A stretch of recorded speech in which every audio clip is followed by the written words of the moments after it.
game, give a massive lift to the player, give them confidence. So if they can drive the team the way they've been doing recently, that would be incredibly helpful to have the best possible chance to get in that final.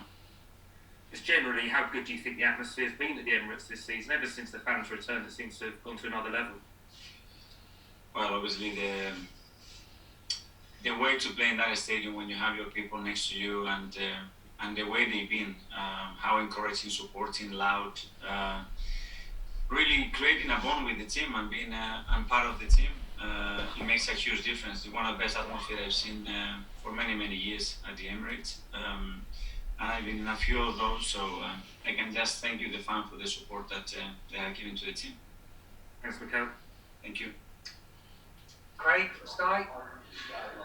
Yeah, Craig Slater, Sky Sports. Good afternoon, Mikel. Can I take it, has your squad situation, player availability-wise, has it been transformed over the last few days? Can you give us an overview of your team news?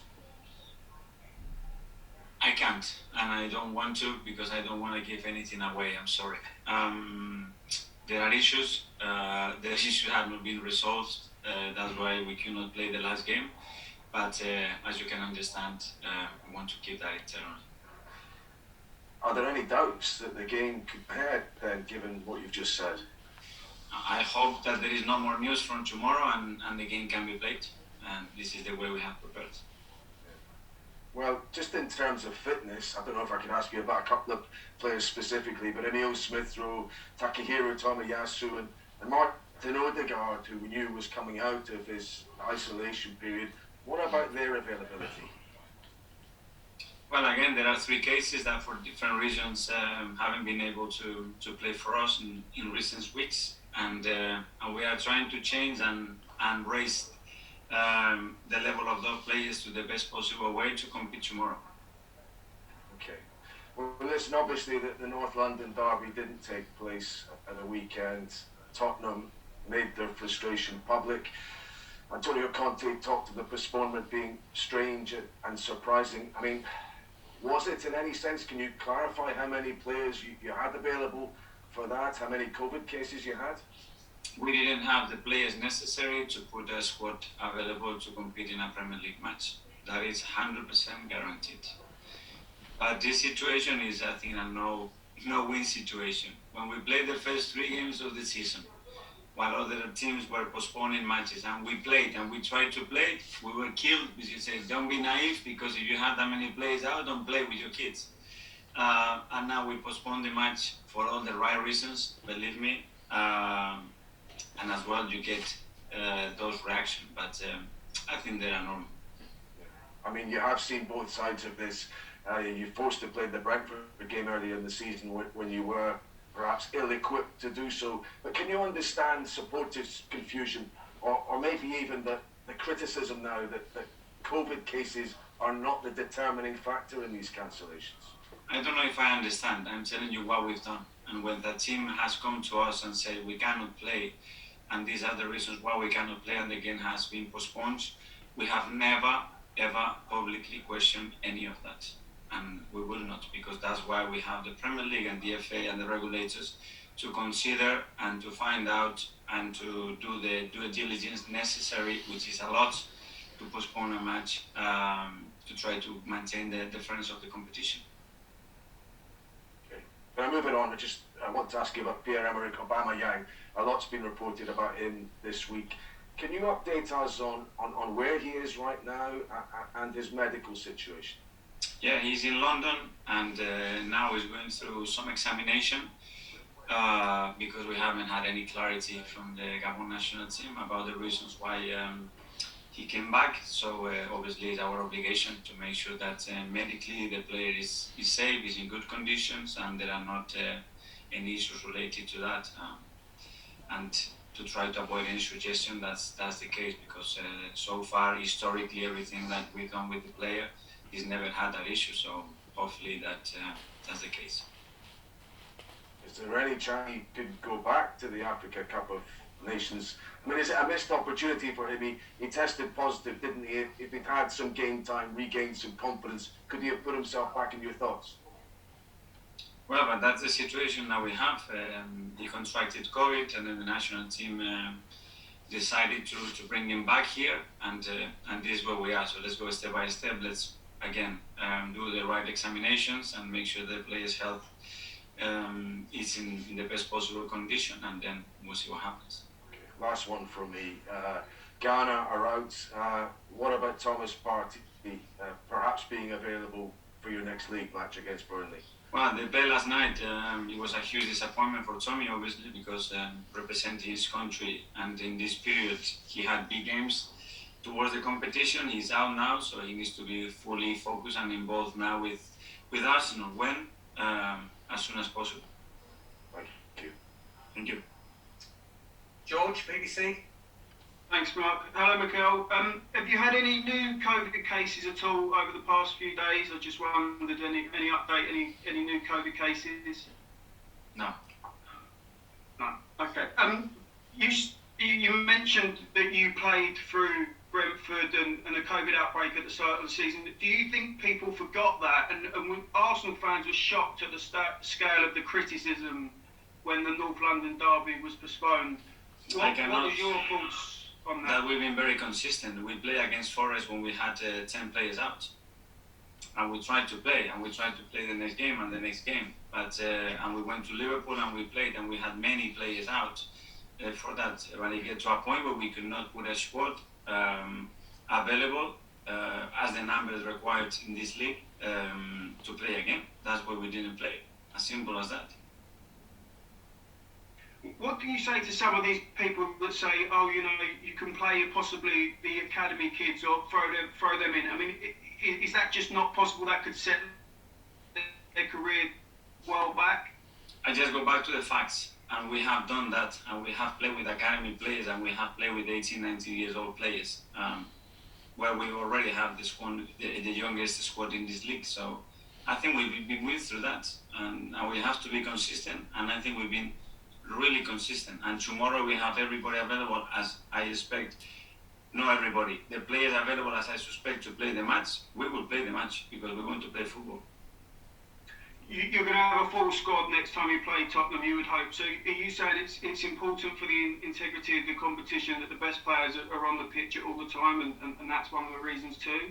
I don't think you're going to get it your way all the time here. I think you just expect that people follow the rules, that we are honest, and we try to maintain the integrity of the competition at the highest standard, because this is what we are obligated to do with the rules that we have in this league, and we have to always make decisions in that line.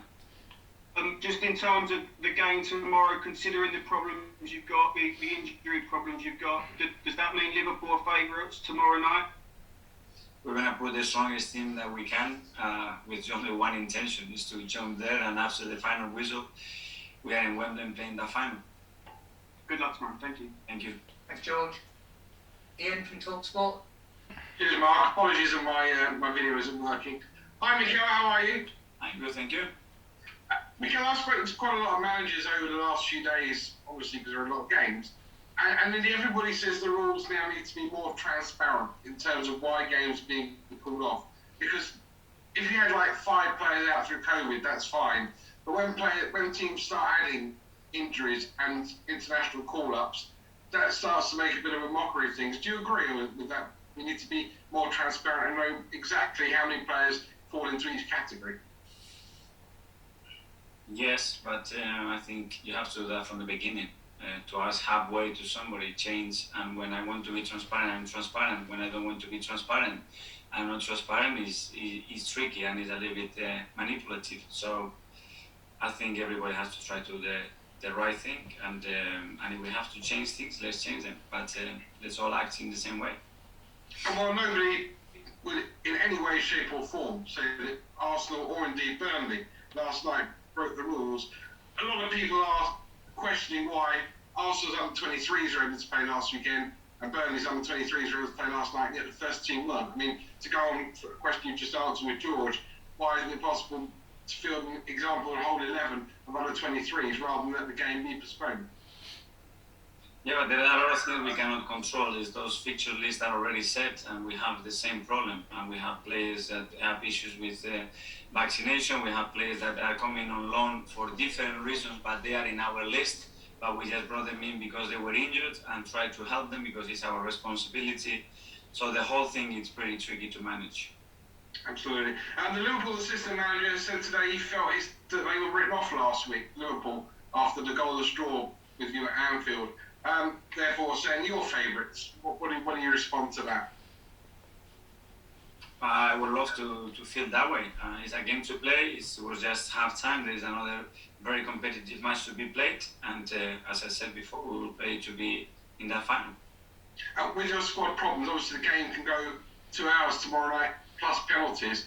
I mean, have you got a strong enough squad, without naming the starting 11, a strong enough squad to be able to go 2 hours? Yeah, we will have the players that we have, and again, whether we play 90 or 120 minutes and penalty, only with players that they have the belief that we can win the game and play the importance of that game. That's it. And finally, from me, you mentioned at the top how important this game was because of a place in the final at Wembley. Obviously, you started off your Arsenal career by winning the FA Cup, so I guess if you could get to Wembley and win another trophy, that would be fantastic. Absolutely, and this is why we're here, to bring success, bring trophies, and joy to our people, and keep doing what historically this club has always done, and that's our aim. Good luck tomorrow. Thanks a lot. Thank you. Nick? Hi there, Mikel. Do you think the reaction to Arsenal postponing a game has been a bit hysterical, a bit over the top? And do you think it shows that the club are back on the radar, that people are starting hating them again, that people are getting worried about Arsenal again? I don't know. I think more than hate, there is a lot of respect for Arsenal, and that's something that comes from the history of this club, how it's always been acting and how it's always behaved and how it's always conducted in many different moments, in high moments, in low moments, and we need to keep doing that. We know that we did the right thing, and we worked together with the Premier League and the FA to make that decision and to explain the reasons why. And I think if anything, we've been very, very honest at least. I understand, but it's also within the history of the club that people don't like Arsenal, and sometimes managers will use that as a positivity to say, look, go out there and show them. People don't like us. They think we're no good. They think we're cheats or whatever it is. Go and prove them wrong. Absolutely, and we would defend our club with teeth and nails, and we're not going to get anybody damaging our name or trying to lie about things that they haven't occurred. We will make mistakes. We will put our hand up, but we will defend our club in a really strong way. Thanks. Another couple of things in the news have been obviously some players coming in and going out. Sead Kolasinac and Pablo Mari. Why have you decided that they're no longer needed at the club? Well, for different reasons with Kola as well. Obviously, the game time that he's had has made it really difficult for him to be in the team. His contract was ending at the end of the summer, so we believe that it was the right option to now execute that possibility. The player wanted to go, he had a good option, and it was a good option for the club as well. With Pablo, it was much trickier, but again, with the injuries and the history he's had at the club since he joined, he's a phenomenal professional.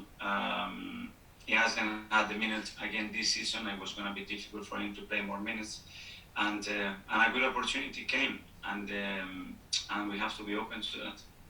And finally, you brought a couple of players back in from loan, Miguel Aziz and Tyrese John Jules. Will they go straight into the first team squad, and why have you brought those guys back?